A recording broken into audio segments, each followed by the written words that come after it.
Okay, welcome back to the Family Formation. This is Brandon. This Gage. And this is Jared. All right, so today we're going to continue on with our team histories and off season. We are now on the Jets, which they had went 5-12 this season and ended up with the number 7 pick. So that's where we're at. Number 7, we're getting down to number 1, getting in there. It's been a minute. We've been putting them out pretty slow here now that summer started and everybody got busy. But we're going to continue with the Jets here. Jets started in 1959. They were established in 1959. That's 65 years ago. They from 1960 to 1962, they were called the Titans of New York, which I actually think that's cooler than the Jets. The Titans of New York. Titans of New York, which I'm sure it referred to the skyscrapers. Yeah, that's kind of cool. Yeah. That's badass. Right, that's where the Giants got there too, because Giants. Well, that is cool. Yeah, I didn't realize that. yeah. And then their baseball team is the Twins off the Towers. Isn't that Minnesota? Yeah, Minnesota is the Twins. Oh, is it? Twin Cities. You got the Mets and the Yankees. Yeah. Oh, yeah. Yeah. No, so nicknames for them, I had to put this in here. They got the Gang Green, which is cool, I guess, but the cooler one was the New York Sack Exchange in the 1980s. Okay, yeah. Yeah, I never really heard, I think I'd heard that, but never really stuck. So that when I found out, I was like, that's cool, because they had a really good defensive line during the 1980s. They were most famous for the butt fumble.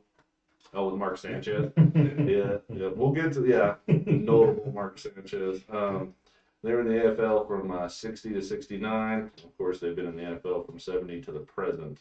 They've always been in the AFC East, so that worked out good. At least they didn't have some weird alignment there. Yeah. They have won one championship, and it was Super Bowl III versus the Colts in 1968. So that was pre-merger. Hmm. So since it was pre-merger, that means they have not won a conference championship. So they've won the only Super Bowl they've been to. So that's the only Super Bowl they've been to, and so like I said, because it was pre-merger, they have 0 conference championships. And they had guys working 8-hour shifts of plumbing, then go to the games. Right. Doing steel work. Yeah. They have they've been 4-time division champs. That was 68, 69, which actually, I think it was in 69 where they actually won the AFL championship, which they didn't do the same. So it's not really true that they won a conference champ.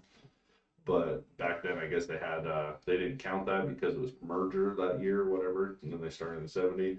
But yeah, it was 68, 69, 98, and 02 is their division champs. Only 4 times in 65 years. Playoff appearances. A dismal 14 playoff appearances. And 65 years? 65 years. That's one of the worst, I think, that we have. Yeah, I think And so. I didn't realize how dismal they really are. But it's pretty bad. Their last playoff was 2010. So that's 15 years. And I think right now, and for New York, they're the I know that they're the longest drought for their sports teams there, or the 4 major sports, Yeah. franchises or leagues. So that's pretty bad. Right now, the owner is Woody Johnson. So About time to sell the team, maybe. Well, I Yeah. think he's a heir of the Johnson and Johnson, is that the drug company, I think. right? I think Pharmaceutical company, I guess. right. I think it said something about there was 2 owners of the Was it? things too. So maybe they're like both brothers or something. Because yeah, it was. Some of the some of the notable players are their Hall of Famers is what we'll do next. So Pro Football Hall of Famers. I mean, obviously, I think one of the most notable players won the Super Bowl was Joe Namath, quarterback 65 to 76. Don Maynard, which I'd heard of the name, but I didn't really know it. Wide receiver, 1960 to 1972. John Riggins was there for 4 years. Wasn't Riggins with the Redskins as well? I Isn't said that what he's most name, notable for? name sounds familiar. It does say running back, and that should be John Mhm. Riggins. So, he wasn't a lifetime Jet. Ronnie Lott was only there for a season. So they have him down here. Art Monk, wide receiver. He was there for 1 year. I think he was most notable for being with the Chiefs, wasn't Yeah, Mhm. I think so. I know that name too. From our Chiefs episode that I know that name. it? Right. So Curtis Martin was running back, really good running back, 98 to 2005. He was a good running back. Brett Favre did play there for a season. Jason Taylor played there for a season. LaDainian Tomlinson for a couple years, 2010 to 2011. Kevin Mawe, however however you want to pronounce that. Center, really good lineman, 98 to 2005. Ty Law was there for 3 or 4 seasons, 2005 to 2008. Hell of a cornerback, most notable probably for the Patriots. Yeah. Ed Reed did spend a season there, but he was obviously the Ravens safety. Winston Hill, offensive tackle, 63 to 76. Steve Atwater spent a year there. I think he was most notable for the Broncos, right? Yeah. Safety. Alan Faneca was there for 2 years. Guard Joe Klecko, defensive end, defensive tackle, 77 to 87. And I think one of the best of all at his position was Darrell Revis, cornerback. He spent he actually did 2 terms there, 2007 to 2012, and then 2015 to 2016. So, coaches, Sammy Baugh, head coach, 60 to 61. Bulldog Turner, 1962. You say Sammy Baugh's a coach? Yeah. Didn't he win a Super Bowl for the Packers like right after the merger? Probably. Yeah, it only has him there for a season. Weeb Eubank, head coach, 63 to 73. So that was one I didn't know. That's a different name for me. But he was their Super Bowl guy. Bill Parcells, head coach, 97 to 99, and then and also GM from 97 to 2000. And so that also does my coach thing. I think I didn't really go into that so much, but I think it was this Weeb Eubank that had Played with the Redskins. I think he is their winningest head coach as far as he was. Regular season was 131, 29 and 7, but he was 4-1 in the postseason, and won a championship. So, what's that? Oh, I just looked up Sammy Baugh, and he won NFL championships in 37 and 42 with the Redskins. Oh, did he? Okay, Redskins. That's like I know that's a legendary player too. Right. Yeah, that was kind of a fun one, huh? Okay. Yeah, that era is what I mean. It's kind of a fun era where all your players were sometimes coaches and, oh, kicked the table. Sorry, guys. Kind of, it tracks. I was just looking at the head coaches and their records, but it kind of tracks because I don't think, just looking at their records, there's just not too many of them that have a winning record in their tenure that they're there. Right. I mean, you look at that Joe Walton, he was 53 and 57. He was pretty close, I guess, to being 500, but there's hardly anybody that's even kind of. Rex Ryan was 46 and 50. I mean, maybe they should hire Coach Jared. Yeah. And under Rex Ryan was the last time they went to the playoffs too. Right, yeah. And I remember he came in there and they just right off the bat was really good, and they played well, and they had a hell of a defense. But then it all went downhill. That was the Mark Sanchez butt fumble era and all that. They could not get an offense going, even though they had one of the best defenses in the league for about 2 or 3 years there. They just rolled. But yeah, Rex Ryan, then he got canned after I think a couple of seasons, obviously missing the playoffs in a row, and they just cannot get it together. They don't have a lot of great records, not a lot of winning seasons. So we'll go into kind of notable players, which is crazy because they have a lot of notable players. They had some really good players, just not really good teams. You got I think we mentioned Curtis Martin already, Darrell Revis, Joe Namath, Kevin Mawai, Joe Klecko. Wayne Corbett is a name that I remember him being a great player. I don't remember if there was some infamous stuff that happened with him. Was that I don't the only thing I remember about him, he was the white receiver, wasn't he? Wayne Corbett? Yeah. Nick Mangold, who was a hell of a center. He was, yep. And I remember seeing his sister, she was doing in the Olympics or something like that. She was an Olympic bodybuilder. She was a big girl. Sean Ellis, defensive end. Matt Snell, running back. Pretty good running back there. Thomas Jones was a good running back. Chad Pennington had, I think, a season or 2 where he played well, but for the most part, it was just because he was a high draft pick. I remember watching Vinny Testaverde play there. Had some good seasons. Winston Hill, Mark Sanchez, which we mentioned a couple times. Vernus Coles, who I believe was a good wide receiver. Sorry, I think he had some pretty good games. Aaron Glenn, the quarterback, not their new head coach. DeAndre Ferguson, Jamal Adams, which was a hell of a safety. He played really well there. I don't know if it translated everywhere else he's been. I think he went to the Seahawks, which he played well there, but like I think his best days were as a Jet. Yeah, I think he left like right at the end of his prime, the Jets too. I think he left there at like 28, 29, so he's starting to come down. And yeah, he was a hell of a safety on the Jets though.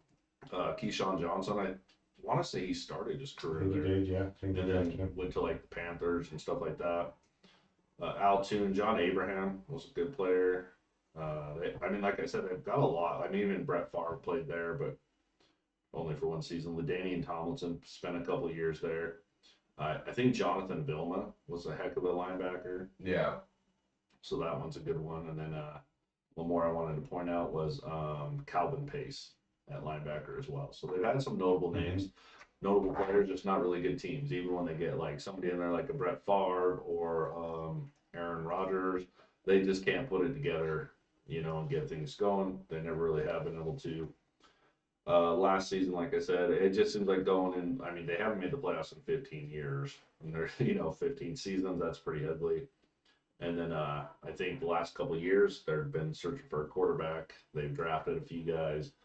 So, yeah, I think going in, that kind of leads us up into where we're at now a little bit. I expect another 15 years of terribleness from them. I just go back to. Oh, I forgot to do their, hold on one sec, sorry. Forgot to do their records for our leaders. Oh, okay. So, all-time. Sanchez? No, it's Joe Namath does have it, which is that's held up for as long as it has. And Joe Namath has had 27,057 yards, and that holds to this day as the Jets' most. 170 touchdowns.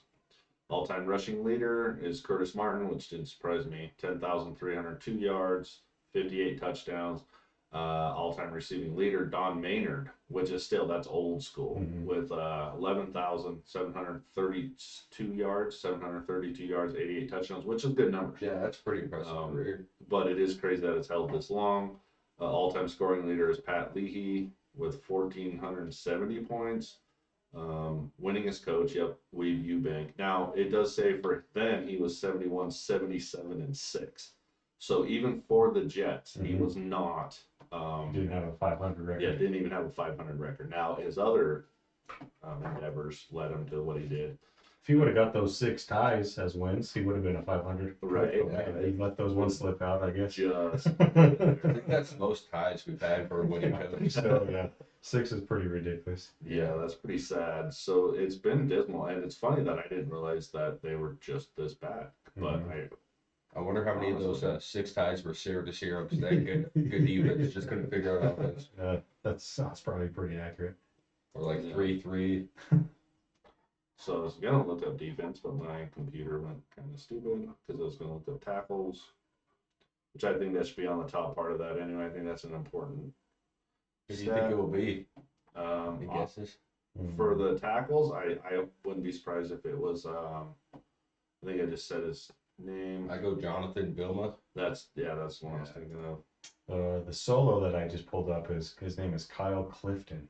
Oh wow, yeah. It's kind of he has kind of a high number. It's 1,468 solo tackles. Damn, that is kind of a high Yeah, number. that's what I just found too. I've never heard of that guy. So, he played from 1984 to 1996. Oh, Vilma didn't spend much of his career there. It shows on here.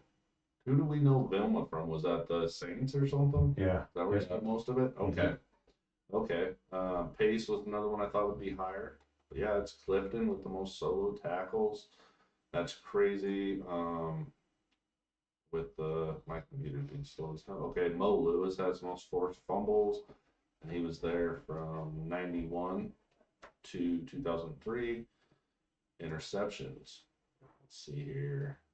Then we'll do sacks. It's not Darrell Revis. Actually, Actually, might might not. not. It is not. He did Bill Bird with 34, but Darrell Revis is third with 25. Well, I was gonna say he didn't get a whole lot of interceptions because he just locked people down. They were never even throwing his way because he just locked them down. So Yeah, just shut them down, huh? All right, and then let's do sacks here, which that could be that. Oh, man, and it's funny too because I would have guessed Abraham, but he's 6. But it's Mark Gastineau. Oh wow, okay, that's a name I don't think we've Did we even mention that guy yet? No. That's cool. Okay. It seems like he's got a lot of sacks too. Yeah, 107. Seems Wow. kind of high. Yeah, that is pretty high. And he played from 79 to 88. So he played 9 years, so we averaged like 11 and a half, 12 sacks. Yeah, that's crazy. Season. Yeah. That's a hell of a... That was part of the New York Sack Exchange, Yeah. though. Yeah, that's a hell. Oh, so And I mean, so- it's easier to put up those numbers when you're surrounded by Yeah. awesome D linemen too. So but- two of the two top guys are actually part of that. It was Joe Klecko and Mark Gastineau.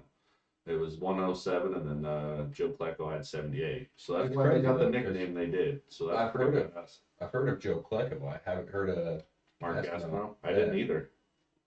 I think the Gastineau kind of rings a bell because I don't know if it was a 30 for 30 or one of those shows ESPN did, but they did the sack or the New York Sack Exchange documentary on them. And Okay. part of that episode was I think it was Gastineau who went up to Favre during an event, and he was all mad at him because Favre was the one who kind of laid down to give Strahan the sack record. And I think Gastineau had the sack record before. Oh, really? I just lost his name. The guy who just got the sack record. Strahan. Strahan, yeah. So Strahan beat him by like half a sack or something, and Favre did that like a little rollout and fell down. Then it just kind of fell. So I think Gastineau there was like this little viral moment where Gastineau went up to him and was all pissed off at him. And Yeah, make it hard for him, man. Yeah. Make him earn that shit. I kind of thought the same thing at the time. I think Strahan was going to get it, but that was dumb. it was kind of dumb to get a record too, but Okay, so that was Gastineau who did that. I do think so. remember that happening. That's cool. Yeah. Okay, now you put a name to the What? Said he played 79 to 88. what's that? Said he played 79 to 88. Yeah. Yeah, so I mean, you were 8. My dad was 8. So there's no way I know this guy. No, I don't remember it at the time. I remember the Strahan. Yeah, I don't remember that guy playing for sure. Yeah, so in 1984, he had 22 sacks that season. So I bet Strahan got 22 and a half, I believe. Yeah, I think so. All-time leader. Go figure. Jeez. Yeah, talk about giving him a little leg up to your buddy. But okay, yeah, so that puts us kind of into the present where, I mean, they've been picking kind of in between, it seems like, 3 to 15 for years now, not making the playoffs. I don't remember the last time they had the first overall. Did they have the first overall? No, because they got the BYU quarterback. What? That third was overall? 2. Yeah, that was 2. 2. Okay. I don't think Sanchez was a number 1 pick, was he? I don't think I so. thought he was like 7 or 8. Was he? Okay. No, that makes more sense. But it kind of feels like that's where they've been teetering Mm-hmm. Yeah. this whole last 10, 15 years. Yep, right in between there. They don't, not quite bad enough to get the first overall. But I think this year. No, Sanchez was the 5th in 09. Okay, yeah, that makes sense. And so, yeah, and I mean, I feel like with this, we'll kind of go into the draft a little bit here, just because we're talking about the 7th pick already. We talk about the draft. I really think they picked a good player here, and I think it was a smart pick. But they've always been decent at finding linemen. Yeah. I mean, they do have always, it seems like they have decent linemen, offense and defense. Armand Mambu was a good pick. I think that he was kind of one of those guys that was going to go top 10.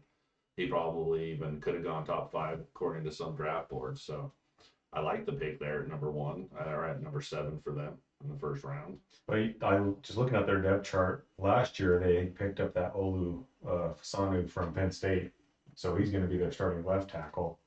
In 21, they got that Elijah Barrett Tucker in the first round, so they have 3 first-round picks from 21, 24, 25, and then Joe Tippmann as their center. He was a second-round pick, so they've invested pretty heavily in the draft for offensive linemen. It's just, I don't know, their offense just kind of seems to struggle. Yeah. I just remember the hype around the Jets. What was it, 2 years ago when they traded for Aaron Rodgers, and they kind of thought they kind of had everything figured out because they had one of the top-ranked defenses. Salah had that defense playing really well, and the missing piece was just the quarterback because they had Breece Hall, they had Garrett Wilson, they had all these weapons. Yeah. They had kind of an offensive line to put it all together, and first drive, Aaron Rodgers goes out and tears his ACL, and Yeah. they still finished 7-10 with Zach Wilson as their quarterback. So it was kind of like, well, maybe if Aaron Rodgers comes back, half of what Aaron Rodgers is a little bit better than Zach Wilson to win some games, and they actually finished worse record-wise than they did. They did too, 5-12, and he played the whole season. Mm-hmm. Yeah, I think this Jets roster has been the most overrated roster since 2022. Yeah. Like going into the season, like they got Sauce Gardner and Garrett Wilson. That's their whole team right now. Mm-hmm. Like Quentin Williams, stud, 36 years old. That's what you're looking at with the Jets. Yeah, and I think on paper they look good. Right. Like you're saying, they're kind of over. On paper, I think that like what we're saying is they look good, but they don't translate. No, I don't think on you paper. don't even think on paper the last few years. They look good. Like I said, they got Quentin Williams, it's 36, and then they got Sauce and Garrett Wilson, and that's I don't know. Everybody's making off of those three guys. Right, but I mean they've had I don't know, maybe it's just because they had so many high draft picks too that everybody's like, yeah, this one's gonna be good, this will do that, but I don't know. I mean, I hear what you're saying, but I really felt like the Jets were probably going to do some with Aaron Rodgers. I thought so too, yeah. And then the only thing I said that season going into it was if Aaron Rodgers comes in and just plays, and he just shuts up, then he'll be good. Well, he didn't even have a chance to bring that place down. Right. But last year he did. He had and he got their head coach fired, and he pulled all that bullshit. And I mean, it was crazy because when he pushed the head coach, and they finally scored, he had a chance to get some camaraderie going, and he comes up and just, creates like physically and, I guess figuratively, a shift, a rift in between everybody. It was like, what are you doing? You finally got some momentum. You finally can get things going, but he just can't handle that. Aaron Rodgers got to be Aaron Rodgers. Yeah. And I think he had too big of a head for that locker room, and it was all, all about him. And that's what I think the downfall was last year, because I still think they have a lot of talent. Especially on that offensive side, I feel like there was some good talent. But yeah, I think he had. I mean, if you look at the stats, he still had a really good year. Mm-hmm. He's just on a total shit roster, so. Well, maybe you're. Well, I don't know. He did have 3,500 yards or something like that. That's what I'm saying. Terrible. If you throw Tom Brady on the current Browns, he's still not going to go out and win a whole lot. I don't agree with that. I think Tom Brady will win anywhere. I think this. I mean, and you're seeing it right after Baker Mayfield stepped in. He went to a team that had a really good roster, just couldn't find a quarterback, and so he was the perfect fill-in. If he goes to a team that is needy for more than just a quarterback, I know quarterbacks are valuable, but I don't think you're gonna see a turnaround on a shit roster. I think that if that was Tom Brady who went there and got traded there 2 years ago, I think they're a playoff team both seasons and possibly even going into NFC champion or AFC championship territory. I just think that I bet they're 8 or 9 wins with Brady. No, dude, no. I'm not even that. I'm not even like this huge Tom Brady fan, but the guy just won. He just won games. That's all he did. He took teams. I don't know. There was just something different about him that Aaron Rodgers could not do with this. And so I don't know. I disagree with that. I think Tom Brady. We're going off on that a little bit. Yeah. But no, I don't think this roster was as bad as what you think it is. Obviously, it was. In my opinion. Yeah. Obviously, it wasn't good enough. But I honestly think it was just there was no gel. There was nothing there. They could not get a team atmosphere going at all. When you watched the Jets, it just felt weird. It just felt like this is not a team. It just felt like 22 guys out there just playing for themselves. Yeah. And that's all it felt like. And I don't think that's a lack of talent. I just think that's a lack of, you had all the division. And I mean, yeah, maybe it was the coach a little bit because you could pull that together. But, I don't think it was a lack of talent, in my opinion.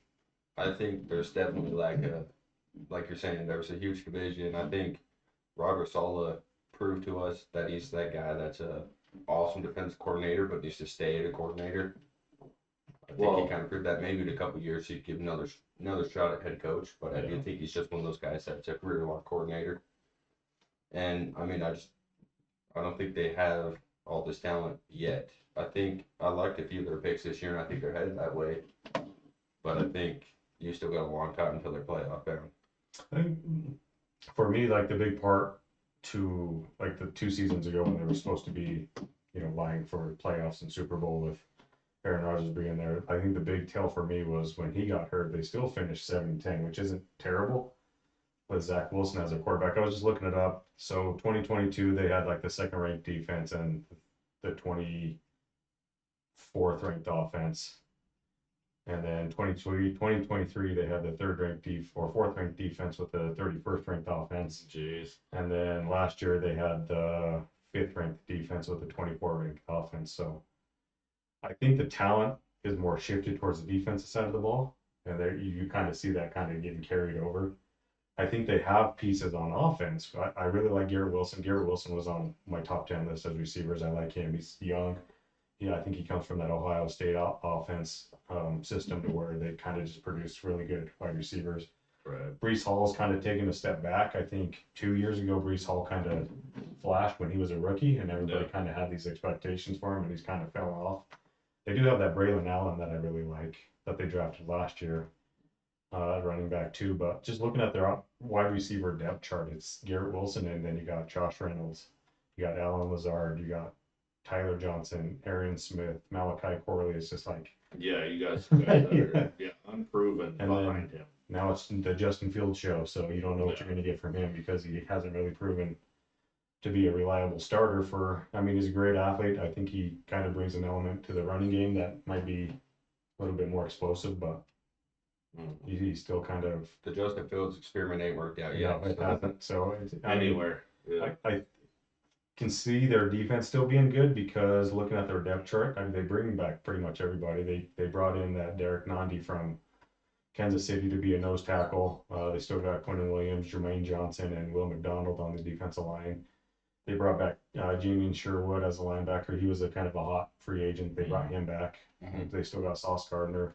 And then they brought in Andre Cisco and Brandon Stevens to play that back end. So I can see with Aaron Glenn being there, that it's going to look a little bit different than what Solo was probably running a little bit, but Aaron Glenn to me has proven to be a really good defensive coordinator and defensive mind. So I don't see their defense dropping off too much. No. The offense is kind of what.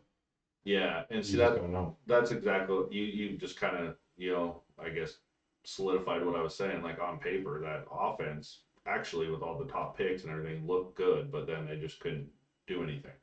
And I think this year, I mean, they don't even look like they're a top offense. You know what I mean? Or could be.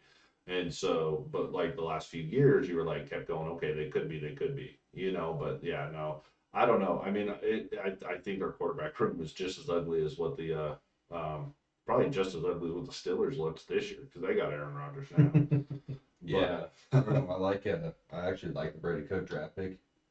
I think he was a little underrated coming out of college. I think he's a project guy, but I think here in 2 years, so I think Brady Cook could actually be their guy. So he was what was he? He was after the draft, wasn't he? He was an undrafted. No, I think he went. I think he said they got him in the fifth. Oh, okay, something like that. Brady Cook. Oh, Missouri. Yeah, he's Missouri. He might have been after the draft. Yeah, I think he was undrafted, but that's still, if you like him, you like him. So I really like the. I mean, they had some good picks. I feel like in this one, where was the Mason Taylor? Tight end. That was a decent pickup. They need that. They need a good tight end. On defense for their draft picks, I think Malachi Moore. I thought he was going to go a lot higher in the fourth round. Yeah. So I think they got a good pick. Isn't that the one out of Oklahoma? Alabama, I think. Or no, he was out of Oklahoma. That's right. Yeah. That's right. Was it real quick? No, he was out of Alabama. Run into the bathroom. Can't hold it no more. Okay, well, we're back at a bathroom episode. Yep. Bathroom break. Bathroom break. So, yeah, I mean, I guess I don't know. How do you guys feel about the Jets going into this 2025 season? Just looking at the division, like Dolphins are probably better. Probably gonna finish a little bit better. Patriots, I don't know. Patriots seem to be better. I think they did better in the draft, free agency, head coach wise. They both got two new head coaches, but Patriots seem like they're on a little bit different trajectory with Drake May and the holes that they filled on in the offseason with free agency and then the draft, and then of course Buffalo is going to be the favorite. So it wouldn't surprise me if the Jets finished third or fourth. I don't see them finishing second in that division. Yeah, I agree with that. I can see them probably having another top 10 pick. Yeah, I guess it just depends on what Justin Fields brings, but he hasn't shown us in the last, what's he been in the league, 4 years? with the Bears and the one season with Pittsburgh. Mm-hmm. I mean, he Yeah. really hasn't. I mean, he has that explosive factor to him, but if you're down by a score or 10 points or something like that in the fourth quarter, I don't have faith in Justin Fields bringing you back. And so I see them finishing with another top 10 pick. Like I said, it wouldn't surprise me if they finish third or fourth in division, not make the playoffs again. So Okay, I'm thinking. I mean, of course, depends on how Justin Fields plays. I'm not a fan. I think you probably will end up seeing either a trade or Tyrod Taylor at some point. And I mean, I think between 4 and 6, I think there's room for them to get even worse. And I don't know. I could see maybe one game better if Justin Fields plays well, but they lost at quarterback, even though the divide they had last year. Aaron Rodgers was still way better than Justin Fields ever showed us. So yeah, I think, I mean, somewhere between 4 and 6. Okay, yeah, I'm kind of on the same point with you guys. I don't feel great about them. I do think I did like their draft. I do think that they brought in some pieces. I don't think that they've got enough at the quarterback position. I do think that they've regressed a little on the wide receivers, unless that I guess that guy they picked will do pretty good. I can't remember his name right now, but I think he's a 4th-round pick. Yeah, I'm not that impressed. And now the one thing with Justin Fields that I'll give him, with the Steelers at least, when they had a really good defense, he was able to manage that enough. I think that where they were, I think 6-2 or something like that when Russell took over.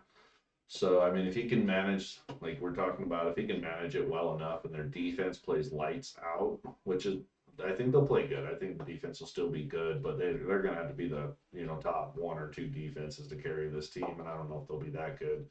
So yeah, I don't see them improving much on their 5-12 record. I see about the same, and then maybe even a 4-13. So I think they'll be picking probably right around 5 to 6, 7, somewhere around there. So I think we're all in consensus on that one. They didn't improve much this year. And then I got to make a disclaimer real quick. My head was in the wrong spot, and I overjudged Quentin Williams' age by 10 years. So. Sorry, Quentin, if you're listening. Right, just aged you up. All right, well, yeah, no, I'm glad I did this deep dive on the Jets because I learned a lot. I learned how bad they really were. I remember not seeing a lot about them, and now I know why. Like, they really have been a pretty bad franchise. They're the Giants have definitely been the eye of New York for the last, I don't know, 50 years or 60 years, however long they've been there. So yeah, pretty bad. It's pretty bad. God, yeah, 14 times, and they haven't made it in 15 years. I don't see them making it again next year, and they keep doing this. I do like Aaron Glenn, but like you were talking, but yeah. So anyway, yeah, thanks for watching, and yeah, come back for the next episode. We are going to be doing the Raiders. We're finally getting to the Raiders. We tried to do them a couple weeks ago ahead of time. Now we're finally getting to them. So now we're finally there. All right. Well, thanks for watching.